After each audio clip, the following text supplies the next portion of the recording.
네, 시작하겠습니다. 근육의 종류를 보면요. 골격근이 있고 평활근이 있고 심장근이 있죠. 그러니까 여기서 포인트는 골격근은 뭐다? 뇌척수신경. 뇌척수신경의 수익은 요 두 단어를 좀 기억하셔야 돼요.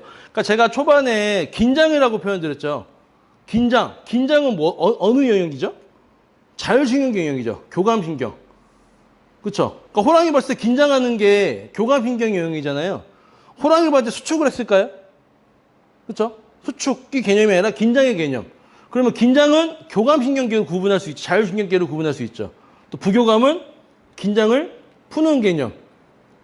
그래서 아까 제가 초반에 말씀드렸듯이 수축은 수의적으로 움직일 수 있지만 이완을 수의적으로 컨트롤할 수 없다라는 책이 있는 거는 뭐를 말한 걸까요? 긴장을 말하는 거다. 긴장은 컨트롤할 수가 없어요. 예를 들어서 핸드폰을 들고 있어. 이거를 놓치면 놓쳤지 200g의 무게를 100g만 들어야지 조절할 수는 없다는 건 긴장의 영역인 거예요. 근데 수축은 내가 모았어. 그럼 전화 받을 수 있고 내려놓으면 이완할 수 있는 조절할 수가 있는 거죠. 그 조절할 수 있는 게 수의근의 개념이고 뇌척수신경의 개념인 거다. 근데 우리가 흔히 말하는 불수의근이라고 하는 자율신경계의 입장에서는 호흡으로 물론 간접적으로 조절할 수는 있지만 직접적으로 심장아 나대지 마라고 할 수는 없다. 자기가 알아서 흥분하는 거고 내가 호흡을 통해서 릴렉스를 해서 좀 조절할 수는 있지만 야 심장아 나대지 마. 너 빨리 뛰어. 이렇게 조절할 수는 없는 거는 불수의근이기 때문에 그렇다. 그래서 긴장의 개념과 운동성의 기준을 신경계에서도 조금은 구별할 수가 있다라고 저희는 판단하고 있습니다. 또 골격근의 성질은 이제 흥분성하고 점탄성하고 탄성이 있어요. 이걸 다른 말로 보면은 감각신경이라고 저는 표현을 해요. 그러니까 승모근이 뭉쳤다. 뭉쳤다라고 하는 거는 시동을 끈 상태라고 표현을 해요. 흥분성은 시동을 킨 상태. 그러니까 심장도 계속 뛰고 있듯이 우리의 골격근도 계속 뛰고 있죠. 뛰고 있지 않다면 누워있으면 혈액순환이 안 돼야 돼요. 왜? 차의 시동을 켜지 않았기 때문에 엔진이 움직이지 않는 거잖아요. 그럼 누웠을 때는 섰을 때는 중력에 의해서 심장에 쏴주는 거에서 순환이 된다고 쳐. 근데 누워있으면 심장이 중력 방향으로 아니고 수평 방향이기 때문에 호수에 갇힌 것처럼 순환이 잘 안 돼야 되죠. 근데 수면 상태에서도 우리가 정상적인 생명 활동을 할 수 있는 건 뭐다? 근육의 흥분성에 의해서 조금씩은 뛰고 있다. 근데 흥분성이 적은 부위에 그 열 화상을 치면 어떻게 되죠? 퍼렇게 나오죠. 그런 부분보다 혈액순환이 잘 안 되는 곳. 그 안 되는 곳이 보다 흥분성이 떨어지는 곳. 그 떨어진 곳에 마사지로 풀었어. 그때 순간적으로 열이 돌아. 근데 뭐가 없다? 자가 발전이 없다. 흥분성이 떨어졌기 때문에 본인 스스로 움직일 수 있는 게 아니라 남의 자극에 의해서만 움직였다 그러면 그건 자가 발전이 아니라 남의 힘에 의한 패시브적인 방법이기 때문에 내가 움직일 수 없는 상태로 다시 돌아간다면 그거는 원위치게 되는 항상성의 문제가 생길 수가 있다는 거죠. 그럼 가소성을 만들려면 아니 근육이 무슨 지점토도 아니고 문질러서 변화가 생긴다는 건 사실은 있을 수가 없죠. 물론 오랫동안 지속적으로 무지하게 하면은 근육이 완전 근소실이 되는 경우 간혹 봤어요. 그러니까 오히려 그러니까 완자처럼 문대 넣어가지고 기능이 약해져. 수축을 잘 못하는 근육으로 만들어버리는 경우는 종종 봤는데 마사지를 한다고 해서 수축과 이완의 기능이 회복되는 거는 아니다. 그 수축과 이완을 회복하는 거는 운동, 학습에 의해서만 가능하다. 그러니까 자전거를 배울 때 뒤에 탔다고 해서 자전거를 잘 탄다는 보장이 있을까요? 없을까요? 운전을 배울 때 보조석에 타 있다고 운전을 잘한다는 보장은 없죠. 하지만 운전에 대한 경험은 있겠죠. 앞을 보는 경험은 있지만 내가 악셀을 밟고 핸들을 돌려보지 않았기 때문에 학습이 되지 않기 때문에 절대 운동 기능은 좋아질 수 없다. 그게 운동치료의 핵심이라고 저는 보는 거죠. 그래서 근고역계엔 운동치료 개념이 거의 없다라고 저는 봐요. 물리치료에서도. 운동치료, 신경계 쪽은 운동치료를 하죠. 근데 근고역계는 운동치료가 주가 아니라 전기치료, 열치료, 초음파, 그 다음에 마사지. 그러니까 제가 병원에 있을 때만 해도 도수치료 개념이 없었어가지고 제가 아마 그때 제가 병원에 있을 때 도수치료 있었으면 제가 이 자리에 없을 수도 있어요. 병원에서 계속 있었을 수도 있어요. 근데 없었기 때문에 나왔죠, 바로. 그래서 바로 이제 호텔 신라 그런 데서 그런 개념으로 이제 일반인 대상으로 했죠. 근데 아픈 사람이 센터룸 회원이고 아픈 사람이 병원을 가면 환자가 되는 게 일반적인 거죠. 그래서 저는 그런 개념으로 생각하고 있었다. 그래서 이 흥분성과 점탄성과 탄성이라고 하는 감각신경을 깨우고 가소성을 만들기 위해서는 운동학습이 필요하고 운동학습이 없이는 항상성으로 다시 돌아갈 수밖에 없는 게 골격근의 성질이다. 그렇기 때문에 뼈만 틀고 마사지만 해서는 절대 치료가 되기는 쉽지 않다. 안 된다는 아니에요. 마사지로 좋아하시는 분이 물론 있어요. 근데 그걸 지속적으로 좋아지기는 쉽지 않다. 그렇죠? 그래서 이런 관점으로 골격근의 성질을 이용할 필요가 있다라고 보는 겁니다. 또 주동근, 기랑근, 협력근 이 세 가지도 저도 운동에서 배울 때는 그냥 저런 게 있구나. 근데 중요하게 더 봤더니 비슷한 개념이 있어요. 표리관계, 상생관계, 상극관계. 그러니까 뭐냐면 도와주는 관계, 반대작용해주는 관계. 이건 어떻게 보면 동양의학과 서양의학의 교집합이네? 저는 그런 관점으로 읽혔어요. 그래, 맞아. 그러면 내가 배울 때 갑자기 생각 안 나는데 왼쪽, 오른쪽 손목이 아프잖아요? 그러면 왼쪽 발목에다 침 넣는 경우도 있어요. 뭐지? 근데 제가 밑에 보이는 AK라는 학문도 좀 공부를 했었거든요.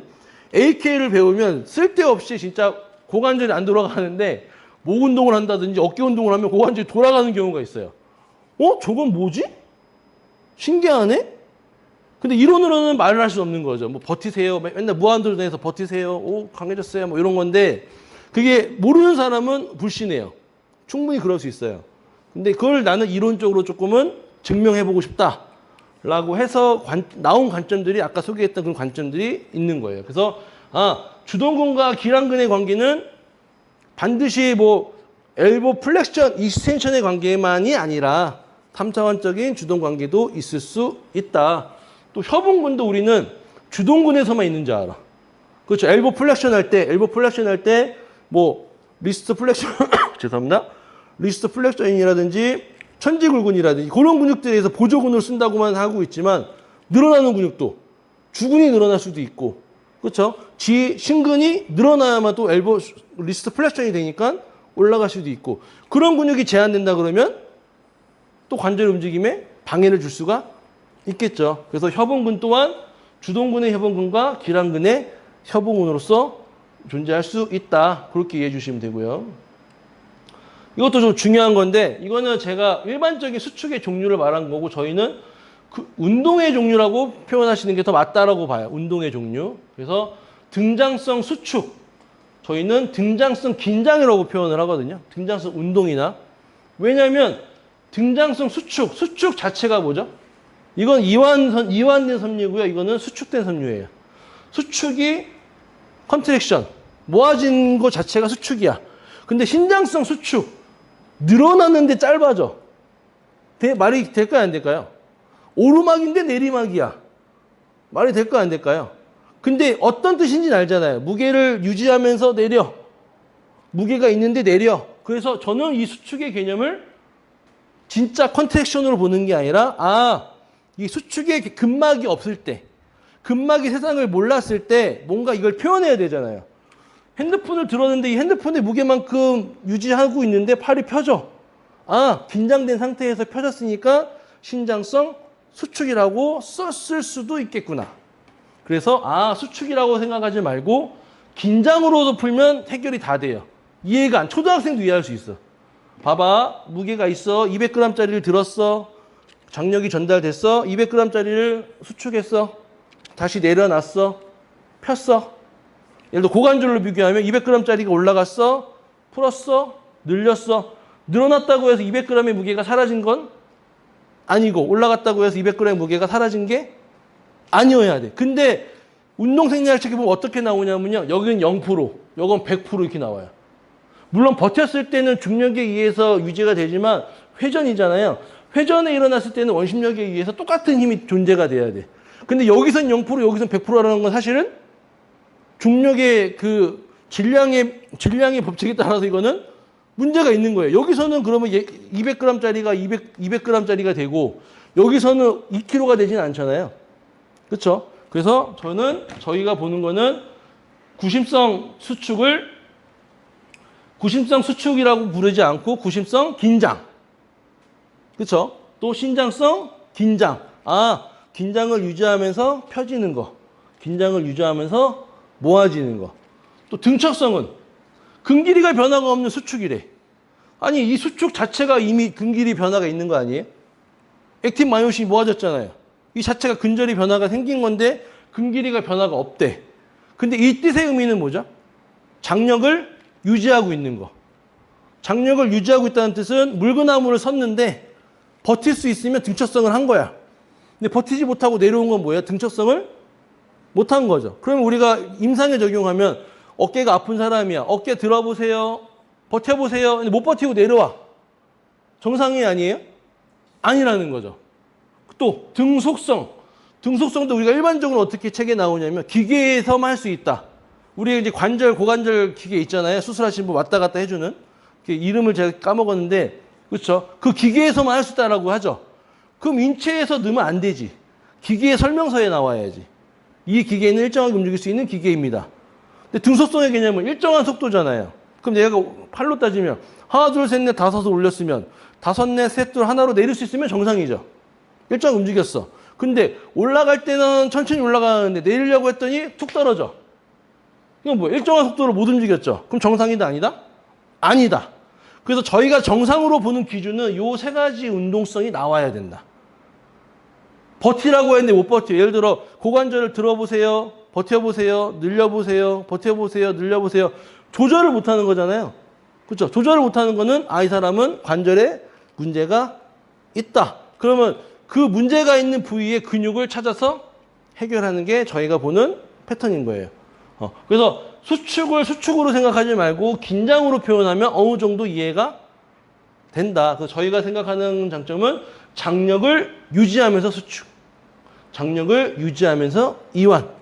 그러니까 이 캐틀벨 무게를 들었어요. 그러면 안 들었을 때 장력하고 들었을 때 장력은 일정한 거죠. 일정한 들어서 올렸어. 그럼 일정하게 장력을 유지하면서 내가 내리는 거야. 근데 이게 예를 들어서 엄청 무거운 거야. 그럼 올리는 건 됐어. 근데 내려오는 게 힘들어. 이완이 안 돼. 그때 우리가 흔히 알고 있는 신장성 수축이 돼버려요. 그러니까 뒤에서 당겨줘 버려. 얘가 이완이 안 돼주니까 야 너가 이완을 못해도 난 팔을 펴야 돼. 그럼 어떻게 해야 돼요? 뒤에서 힘을 더 써서 펴버려. 그럼 삼두의 긴장성이 돼버려. 그러니까 오히려 기존의 저는 구심성 수축과 원심 수축의 개념을 오히려 보상 패턴으로 보고 있다. 오히려. 그러니까 이걸 이완이 돼야 되는데 이완이 되지 않고 삼두에서 당겨버렸다는 거는 굳이 쓰지 않아도 될 상황을 얘가 써버린 거죠. 그러니까 이 패턴이 맞다 그러면 덤벨 컬하고 덤벨 익스텐션하고 같은 운동이 돼버려요. 올라갈 때도 힘. 그렇죠? 내려갈 때도 힘. 올라갈 때도 힘. 내려갈 때도 힘.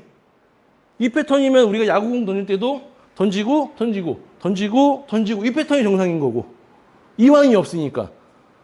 그렇죠? 그래서 오히려 장력을 유지하면서 수축이라는 개념과 장력을 유지하면서 이완이라는 개념을 푸는 게 주동근의 수축과 기랑근의 이완의 개념, 패턴을 유지하면서 장력이라고 하는 근막적인 요소를 넣었을 때 이 우리가 흔히 알고 있는 이 운동성에 대해서 풀이할 수 있겠구나. 그래서 실제적으로 이걸 들 때도 한번 봐보세요. 제가 근육이 많지는 않지만 보세요. 호흡 봐보세요. 마시고. 그럼 3두의 움직임이 없죠. 근데 무산소로 호흡 안 하고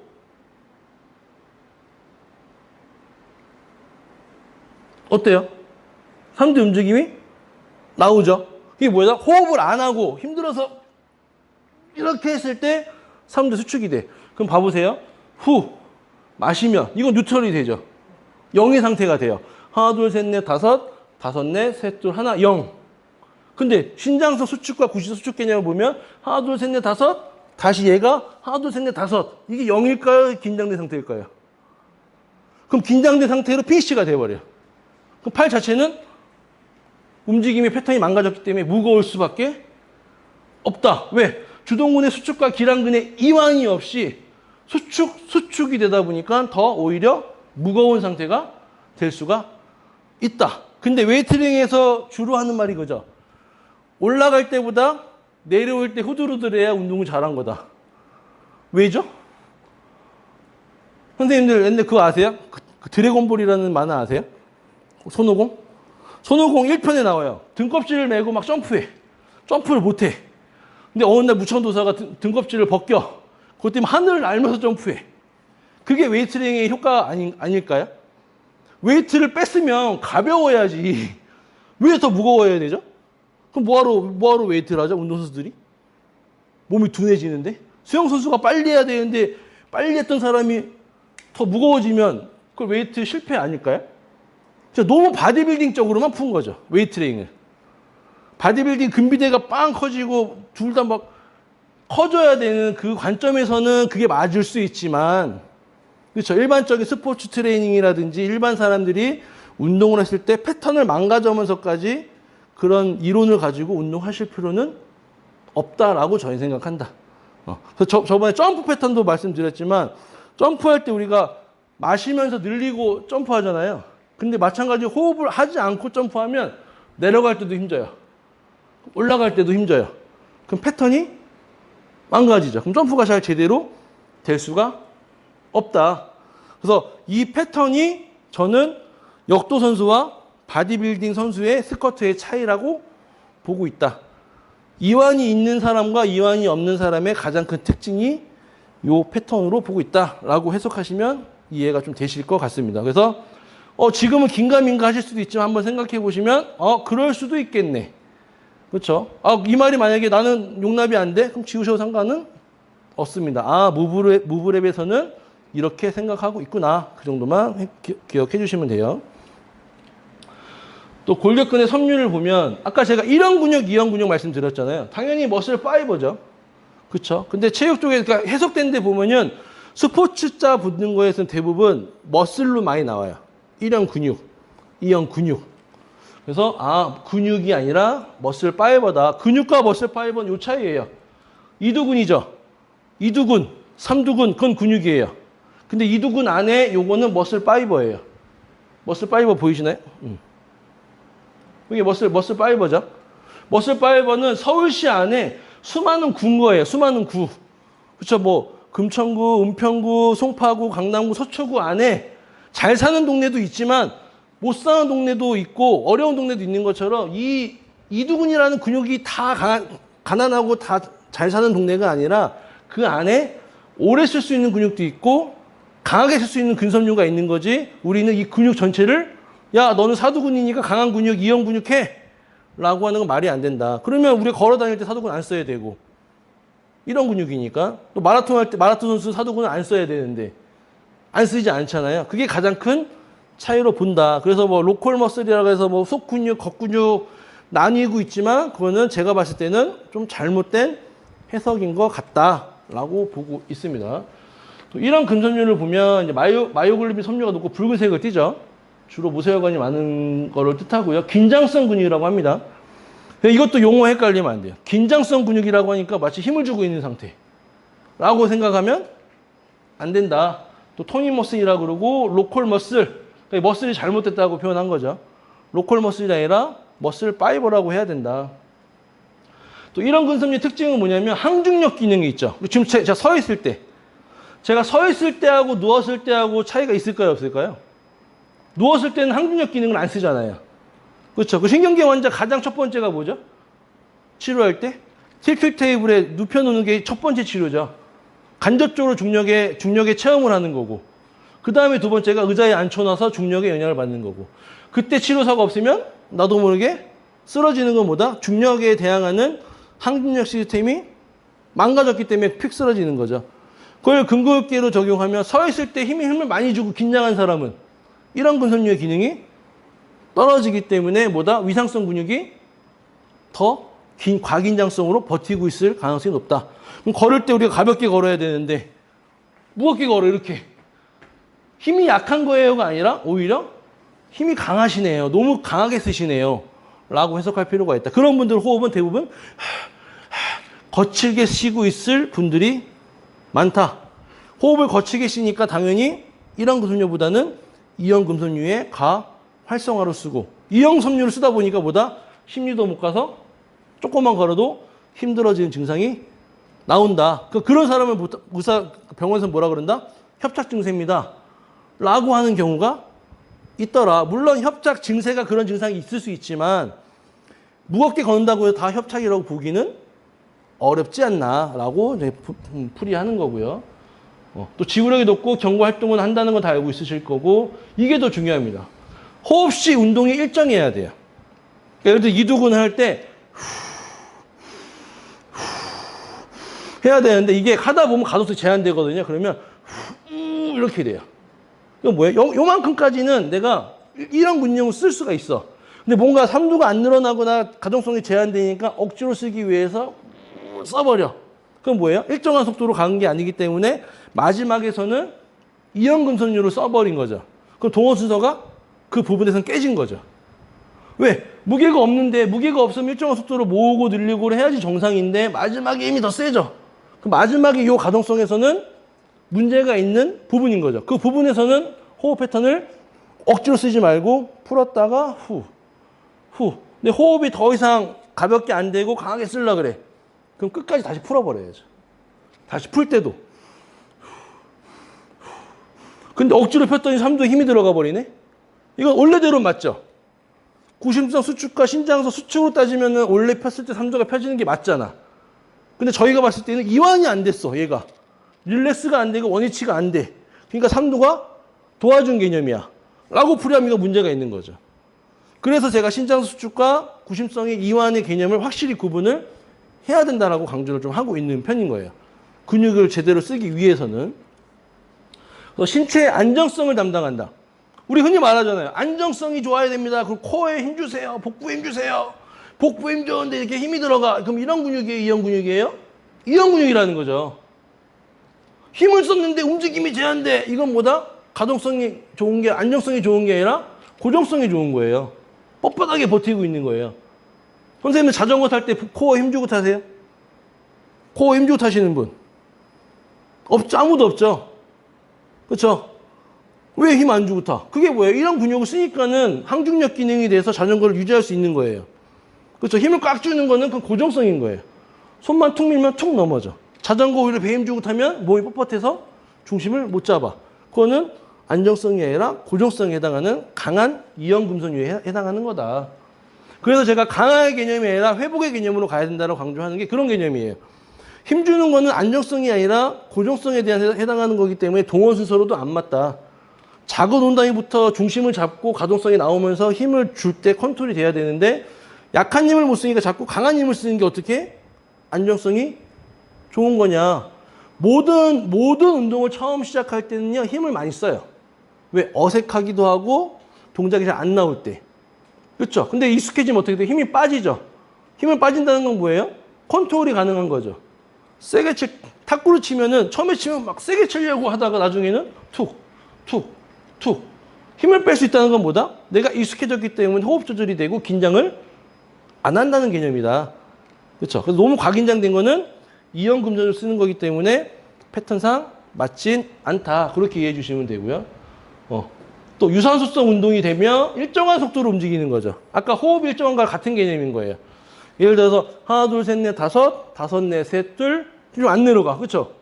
하나, 둘, 셋, 넷, 다섯, 넷, 셋, 둘 하려고 안 내려가. 안 내려가는데 억지로 피면 삼두 힘이 들어가 버리는 거예요. 그러면 이 범위에서는 근가동성에서 제한이 있다라고 보는 거예요. 그럼 여기서 다시 모았다가 마시고, 후, 마시고, 후, 마시고, 후, 마시고 회복을 해줘야죠. 다시 하나, 둘, 셋, 넷, 다섯, 넷, 셋, 둘, 하나, 좀 더 내려가.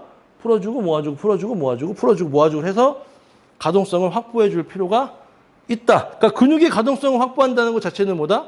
관절의 가동성을 확보하는 개념하고 일맥상통하다. 하지만 관절의 가동성을 확보했다 그래서 이 사람이 수의적으로 쓰는 근육의 가동성을 확보했다고 볼 수는 없죠. 패시브, 그러니까 페어램은 잘 나오도 ARM은 안 나올 수 있잖아요. 그렇죠? 그러니까 ARM이라는 말이 뭐다? 결국 근 가동성의 개념으로 볼 수도 있다라고 풀이할 수 있는 거고요. 또 이것도 중요합니다. 호흡의 끝이 흐려져야 돼요. 아까 했듯이 호흡을 일형으로 쓰고 싶은데 끝이 올라가 버리잖아요. 그러면 강한 힘을 쓸 수밖에 없어요. 그래서 호흡의 끝이 흐리게 해요. 그치, 흐리게. 아니면은 풍선껌이 아니라 풍선이 아니라 풍선껌 불듯이. 풍선껌 불면 어떻게 해야죠? 터지지 말라고 길게 뱉죠. 근데 풍선은 세게 불어야 되니까 이렇게 불죠. 그 차이로 설명을 해서 호흡을 하실 때는 풍선껌 불듯이 끝을 흐리세요 라고 쓰는 게 단계적으로 움직임을 표현할 수 있는 방법 중에 하나다라고 이제 해석하시면 되고요. 이형 근섬유는 섬유가 적어요. 1형보다는 좀 빠르다. 근데 이것도 생각해 보시면 우리가 흔히 알고 있는 바디빌딩, 이 웨이트 트레이닝은 2형 운동이라고 표현하잖아요. 그렇죠? 근데 바디빌더가 빨라요? 민첩해요? 근데 100m는 빠르잖아요. 근데 같은 근육이잖아요. 그렇죠? 2형 근섬유인데 100m가 있고 마라톤 같은 근육이잖아. 그렇죠? 그럼 100m는 빨라. 오케이, 얘는 이론이 맞아. 너는 맞는 것 같아. 근데 얘는 뭐지? 2형 근섬유라고 하는데 얘는 안 빠른데 걔네들은 요 무산소성을 많이 쓰는 거예요. 무산소성. 패턴이 안 맞다. 수축각, 예를 들어 그러니까 예를 들어 보세요. 하나, 둘, 셋, 넷, 다섯, 넷, 셋, 둘, 하나, 하나, 둘, 셋, 넷, 하나, 둘, 셋, 하나, 둘, 셋, 하나, 셋, 하나, 이렇게 빨리 치는 거하고 올라갈 때도 힘, 내려갈 때도 힘, 올라갈 때도 힘, 내려갈 때도 힘, 올라갈 때도 힘, 내려갈 때 이게 빠를 수가 있을까요, 없을까요? 저는 개인적으로 맞는지 안 맞는지 모르겠지만 로봇이 발전을 못한 게 이것 때문이라고 봐요, 저는. 인체공학자들이 해부학을 좀 안다는 사람들이 풀 때 띵띵 이렇게 신장수축과 구시수축을 생각했기 때문에 로봇 팔이 이렇게 되지 않았을까. 자연스러운 수축과 이완의 패턴이면 그렇게 안 나올 가능성이 높다. 그래서 요즘 로봇들은 어떻게 해요? 좀 부드럽죠, 움직임이. 그렇죠. 그런 개념을 조금 탈피해서 그렇게 만들지 않았을까라고 전 개인적으로 그냥 가볍게 생각을 하고 있습니다. 그냥. 그것처럼 둘 다 긴장되는 패턴은 이 무산소성에 대한 패턴인 거고 2형 근섬유는 뭐다? 유무산소성이라고 표현해요. 그건 뭐냐면 호흡을 후 갔다가 마셨죠. 근데 무거울 수 있잖아요. 10kg에 무거워. 그럼 들 때는 들고 있다가 올라갈 때는 무산소로 갔다가 내릴 때는 무조건 마셔줘야 돼. 근데 마셔주지 않고 올라갔다가 무산소로 계속하면 지연성 통증이라는 돔스가 올 가능성이 굉장히 높아요. 그래서 저도 오랜만에 무겁게 잘 요즘은 안 하는데 간혹가다 하고 싶을 때는 호흡이 되는 마실 수 있는 만큼만 딱 해요. 근데 딱 들었는데 이렇게 되는 순간 다시 내려놓고 무게 빼고 이 정도까지만 하면 지형 통증이 생각보다 안 생겨요. 근데 하다가 마지막 하나라고 하잖아요. 웨이트링에서 마지막 하나 이렇게 하면 그 다음에 바로 돔스 와요. 한번 테스트 한번 해보세요. 제 말대로 했을 때 진짜 물론 무조건 안 아프진 않아요. 근데 막 지형 통증이라고 막 걸을 때도 나 하체 운동 많이 해가지고 힘들어 이 정도는 아니고 그냥 움직이는데 지장이 없을 정도의 약간의 통증은 있지만 그렇게 못 걸을 정도까지 기능적인 문제까지 문제가 있지는 않다. 시험을 한번 해보시면은 무브레에서 말하는 그게 일리가 있을 수도 있겠네 라고 판단하실 수 있습니다. 그래서 2형 근섬유는 100% 무산소성, 호흡을 이완도 수축도 없이 수축에 대한 개념으로 생각을 하시면 돼요. 그래서 순서로 따지면 2형 근섬유를 키운 다음에 어떻게? 2형 근섬유로 속도를 붙이는 거예요. 예를 들어서 처음에 가동성은 하나 둘 셋 풀고 하나 둘 셋 풀고 하나 둘 셋 풀고 가동성을 만들어요. 풀고 그 다음에는 가동성이 만들어지면 하나 둘 셋 넷 다섯 넷 셋 둘 하나 하나 둘 셋 넷 넷 셋 둘 하나 하나 둘 셋 셋 둘 하나 하나 둘 하나 둘 10번이요 셋 좋아요 넷 여덟 아홉 잘하셨는데요. 무게 한번 들고 해볼까요? 라는 패턴으로 가요.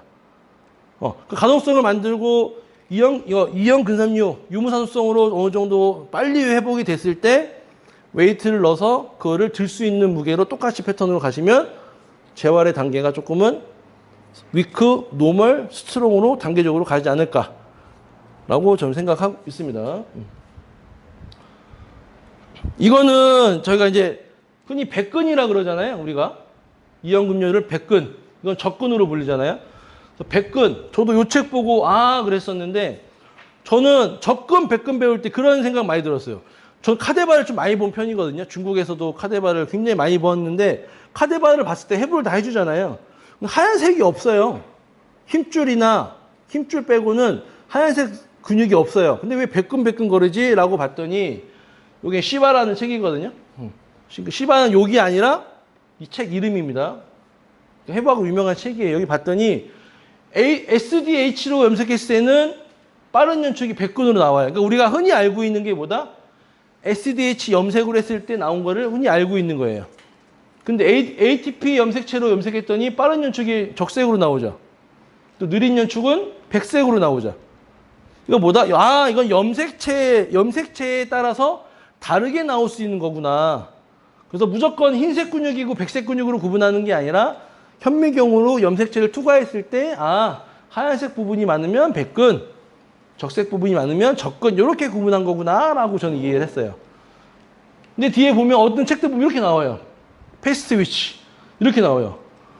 이게 맞다 그러면 해부를 했을 때 하얀색 근육이 좀 많아야 돼요. 육안으로 봤을 때. 근데 그렇진 않다는 거죠. 그래서 백근, 적근이라는 거는 현미경과 염색체로 했을 때 나오는 색깔의 개념인 거지, 육안으로 봤을 때 색깔의 변화는 아닐 수 있다. 그렇게 이해해 주시면 되고요. 아까 나왔던 책이 이게 머슬이고요.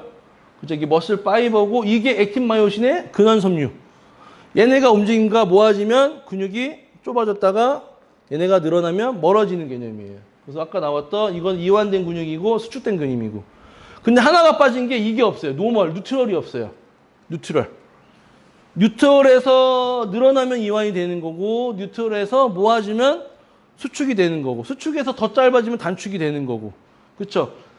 이완에서 더 늘어나면 과신장성 약화라 그래서 너무 과하게 늘어나서 수축을 못하는 단계까지 가버리는 거고. 그래서 무용하시는 분들이나 너무 유연성이 높으신 분들 오히려 수축성이 약하신 분들이 많죠. 그래서 가장 비슷한 선생님들의 비교가 그 요가 선생님하고 필라테스 선생님들을 비교해 보면, 요가는 물론 요가 선생님들도 중력에 버티는 동작을 많이 하시지만 웨이트나 장력을 많이 쓰진 않잖아요. 그렇기 때문에 몸매가 약간 탄성이 약간 좀 떨어진다고 저는 개인적으로 봐요. 개인적으로 봤을 때. 근데 필라테스 선생님 뭔가 좀 탄탄한 게 있거든요. 그게 뭐다? 장력을 쓰지 않는 늘림에서의 오는 긴장성의 차이로 보고 있습니다. 그래서 요가 선생님하고 필라테스 선생님 차이는 그런 탄성에 약간 차이가 있을 수 있다. 그래서 뉴트럴에서 모아지는 것과 뉴트럴에서 늘어나는 관점을 생각하시면 좋다. 그래서 모아지는 걸 저희 플러스로 생각을 하고 있고요. 수학적으로. 산수적인 거. 수학도 아니고 산수다 이거. 그렇죠? 그리고 늘어나는 거를 마이너스로 보고 있다. 그래서 우리가 엘보 플렉션을 보면 하나, 둘, 셋, 넷, 다섯만큼 모아진 만큼 얘는 뭐예요? 하나, 둘, 셋, 넷, 다섯만큼 마이너스 5가 된 거죠. 그러면 다시 마이너스 3만큼 내려가면 얘는 마이너스 2만큼 짧아진 거고, 얘는 마이너스 2만큼 늘어난 거고, 0인 거고, 얘가 수축이 될 때 얘가 늘어나는 게 얘가 마이너스 1이 되면서 얘가 플러스 1이 되는 개념이에요. 그래서 굴곡근과 신전근의 특징이 다른 거예요. 굴곡근은 1도만 가도 수축이 바로 돼요. 근데 신전근은 이완성이 많아요. 많이 늘어났다가 많이 0으로 가는 각도가 훨씬 크고요. 수축이 좀 짧아요. 대퇴사두근처럼. 대퇴사두근 수축은 무릎을 다 폈을 때가 수축이잖아요. 요거는 뭐예요? 늘어난 상태. 이완 상태. 요만큼 폈다고 해서 이거는 수축이 아니라 아직도 늘어난 상태. 뭐만? 이완성 긴장. 근육은 늘어났는데 근막이 긴장된 상태. 이걸 흔히 말해서 신장성 수축으로 포장했다라고 저희는 보고 있어요. 기능을 살린다는 건 뭐다? 수축과 이완을 조절할 수 있는 단계를 만드는 것이 저희는 재활, 근골계 재활이로 보고 있다. 요 정도까지. 혹시 요만큼의 질문 있으시면 한번 받을게요. 한 템포 쉬었다 갈게요. 좀 이해가 안 되거나 요거는 말이 좀 안 되는 것 같다. 좀 설명이 조금 필요한 것 같다라고 하시면 질문하시면 될 것 같습니다. 그러면은 수축 기능을 할 때 네. 이 협력근하고 주동근이 있잖아요. 네네. 협력근이 좀 기능이 제한이 생겼을 때 네. 이 주동근 움직임이 또 제한이 없습니다. 있죠. 예를 들어, 그러면 주동근하고 협력근하고 구분하는 어떤 차이가 있을 수 있냐면 엘보 지금 제가 엘보 플렉션 차이를 들었잖아요. 엘보 플렉션 하잖아요. 그럼 사람 대부분이 손을 안 움직이고 얘만 써야죠. 얘를 굳이 쓸 이유가 없잖아요. 지금 뭐 웨이트를 든 게 아니니까. 근데 얘를 먼저 당겨버려요. 그럼 뭐야? 주동근을 못 쓰고 엘보 플렉션을 손목이라든지 손가락 아니면 손가락을 피고 하세요. 그러면 손가락 이렇게 올려버려요. 이런 뭐예요? 협력근이 보상해서 쓰고 있을 가능성이 굉장히 높은 거예요. 그랬을 때 이두근 만지면 이두근은 움직임이 많이 없고 어디 힘이 들어가세요? 그럼 전완에 힘이 들어가세요. 그래요. 근데 실제 웨이트 트레이닝도 그러죠. 팔 운동 하는데 본인이 얘기해요. 아, 나는 팔의 느낌이 잘 안 오고 덤벨 컬을 하면 전완에만 힘이 들어와. 가슴 운동을 하면 나는 가슴보다 삼두가 더 많이 들어와. 어깨가 더 많이 들어와. 이건 뭐예요? 대흉근이라고 하는 주둔근을 못 쓰니까 자꾸 협력근이나 보조근에 의해서 이 동작을 수행했다 그러면 이거는 잘못 쓰고 있다는 패턴이겠죠. 그러면 선생님이 말한 것처럼 얘네가 과활성됐으니까 얘만 쓰게 하려고 하면 뭐야다? 얘를 못 쓰게 만들어야죠. 그렇죠. 아예 신전을 해놓고 움직인다든지 얘를 잡아주면서 얘가 쓰는 거를 제한 주면서 얘가 쓸 수 있는 만큼을 단계적으로 올려서 얘가 쓰는 범위를 확보해주고 얘가 쓰는 범위를 제한시켜줘서 엘보 플렉션을 이두근의 움직임으로 만들어주는 관점으로 푸는 거죠. 그 말이 아니고 이제 주동근 기능은 좀 정상적인데 이 뭐 밑에 이제 하부 이제 협력근 쪽에 협력근에 문제가 생겼을 때 예. 그럴 수 있죠. 곽인장이 생기죠. 주동근에 곽인장이 생겨요. 그러니까 시스템은요, 요 주동기랑 협력근의 시스템이 돌아야 돼요. 그러니까 예를 들어 선생님하고 저하고 무거운 걸 들 때 하나, 둘, 셋 들어야지 가볍잖아요. 근데 제가 타이밍 놓치거나 선생님 타이밍 놓치면 무겁잖아요. 그런 개념으로 보시면 돼요. 그러니까 얘들은 이두근 입장에서 긴 지렛대고 그러니까 짧은 지렛대, 긴 지렛대가 존재할 거 아니에요? 그 짧은 지렛대를 쓴 거와 긴 지렛대를 쓴 거의 차이가 있을 수가 있는데 힘의 지렛대 연리에 의해서 근데 보조근이 기능을 안 할 수 있죠. 못 할 수 있잖아요. 그러면 이두근에 곽인장이 생겨요. 그 얘 곽인장의 원인은 손목의 기능이나 손가락의 기능 약화로 볼 수 있죠. 그럼 어떻게 평가하면 되냐? 손목을 접어봐. 근데 여기 수근 굴근에 힘이 하나도 안 들어가. 그러면 얘가 문제일 가능성이 높아. 근데 움직였더니 실제 얘가 안 움직여. 근데 요측이나 요측, 척측, 장장근으로 구분해서 했더니 요측의 문제가 더 많아. 그럼 요측의 문제만 또 운동해줄 수도 있고. 근데 수근은 괜찮아. 근데 손가락이 힘이 약해. 어떻게 평가하면 딱 저번처럼 손가락 하나, 두 개. 왜?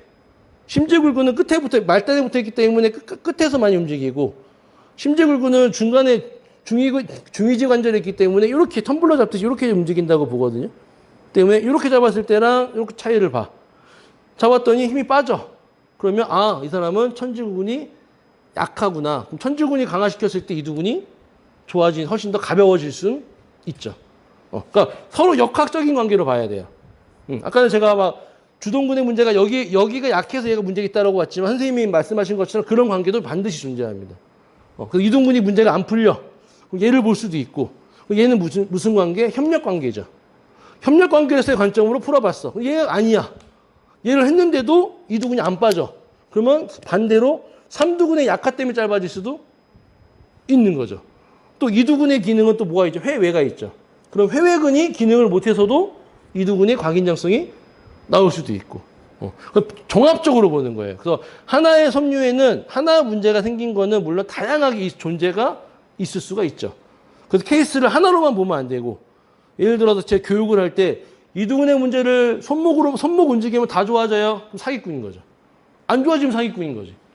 임상했어. 손목 했더니 안 좋아졌어. 그럼 전 사기꾼이 되는 거죠. 안 좋아지는데? 근데 다양성을 알려드리면 생각해 볼 수 있죠. 그렇게 풀어가시는 게 저희가 보는 관점에 나온 내용들이라고 보시면 돼요.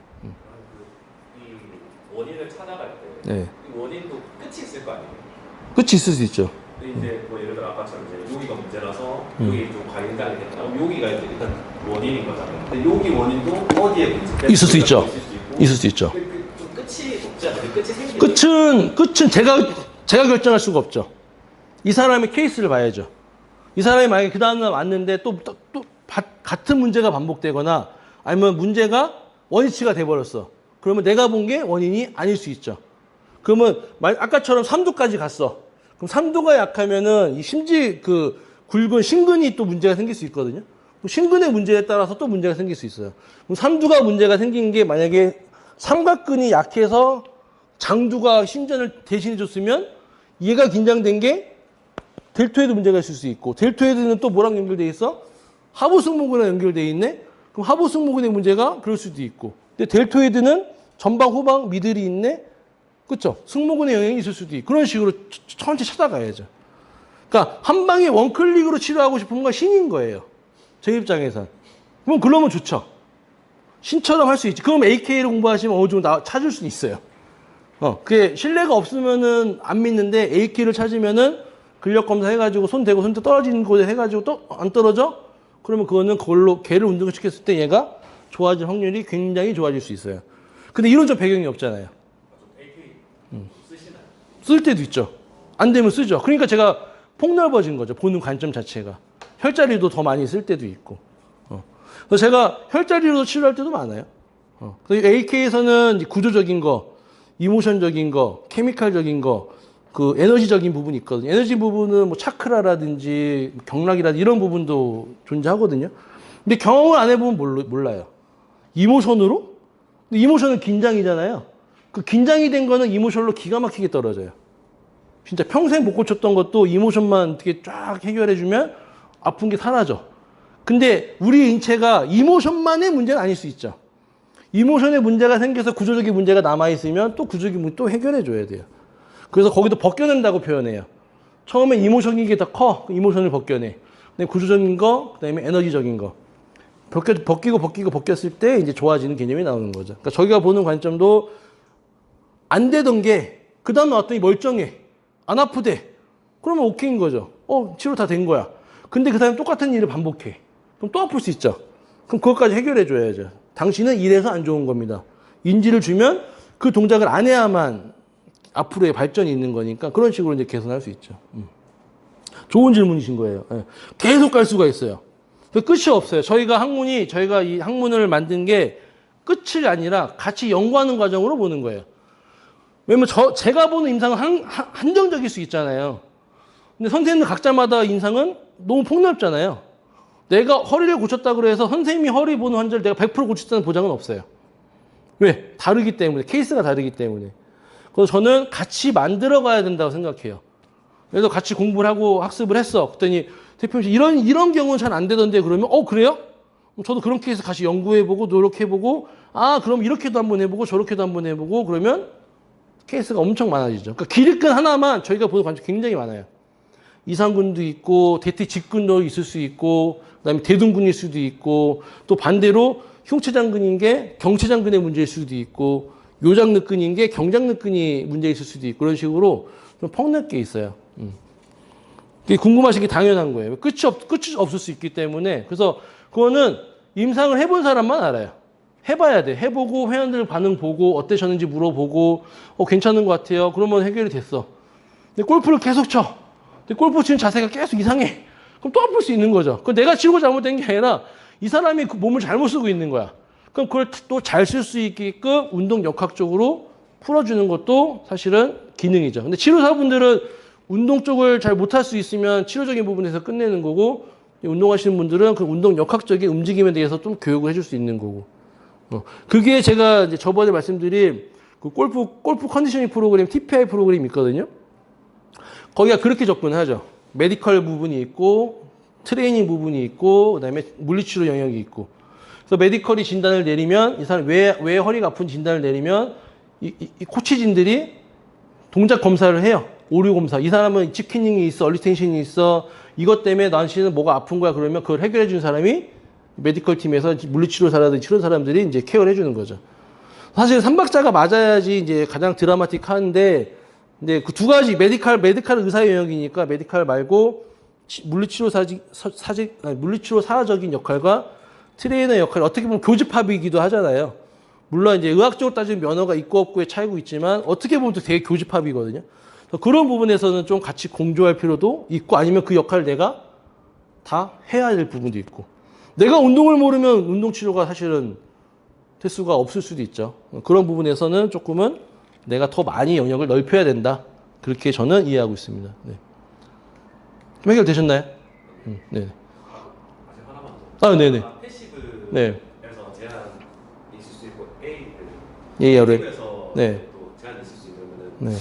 둘이 이제 각각 치료 접근이 조금 다른가요? 다르죠. 다르죠. 예를 들어서 이제 패시브로 당겨봐요. 가동성. 그러니까 PROM을 해봐. 근데 만약에 소용군이 짧아져 있어. 짧아져 있는 게 원인이면 패시브로 해도 안 늘어나요. 그게 맞죠? 얘가 짧아진 게 원인이면 당겨도 긴장돼 있으니까 안 늘어나. 근데 라운드 숄더인데 당겼는데 늘어나. 이건 뭐 얘의 문제가 아닐 수 있는 거죠. 뒤에가 약해서 늘어난 거니까. 그러면 얘를 당겼을 때 당겨지면은 뒤에 있는 기랑근의 문제를 해결하면은 얘가 펴질 수 있는 거고. 아니면 능형근으로 스키플라의 상방회전을 하방회전으로 내렸을 때 능형근 자체가 아니 소형근 자체가 오해 돌기가 원위치가 되면서 갈 수 있는 거고. 근데 소형근에 문제가 있어. 그럼 립이 들려도 소형근 짧아질 수 있죠. 긴장될 수 있죠.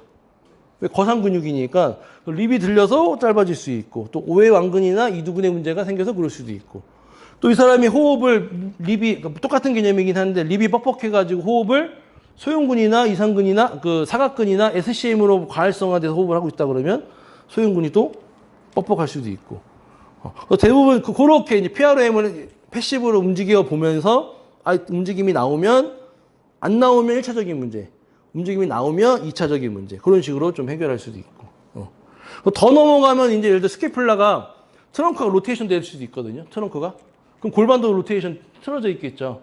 그러면 만졌을 때 골반 자체가 인터널이냐 익스터널에 따라서도 복부의 움직임으로 인해서 트렁크의 움직임을 좀 조정한 다음에 그 다음에 척추라든지 립의 정렬을 볼 수도 있고 그래서 어깨를 보실 때 가장 많이 놓치는 게 뭐냐면요. 립을 안 봐요. 립을 안 봐요. 뭐만 봐요? 오십견, 로테이트 커프만 봐요. 그건 자동차만 보는 거예요. 당신의 자동차에 문제가 있습니다라고 보는 거예요. 근데 립은 뭐예요? 도로예요, 도로. 비포장 도로면 아무리 좋은 차는 아무리 좋은 스포츠카도 제 기능을 못할 수가 있죠.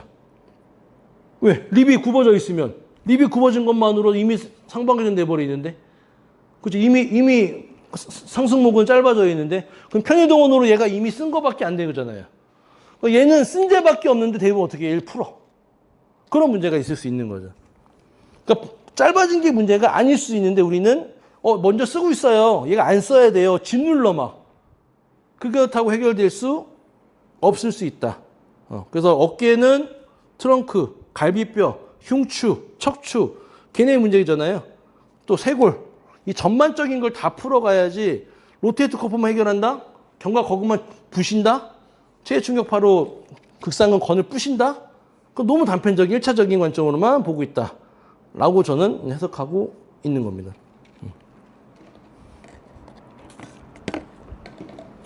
여기서부터가 이제 조금 앞에는 그래도 많이 들어보고 내가 이제 알고 있던 거랑 배치되니까 조금은 의문이 되실 수 있고요. 여기서부터는 좀 처음 들어보실 수도 있고 물리치료사분들은 많이 들어보셨을 수도 있고 일반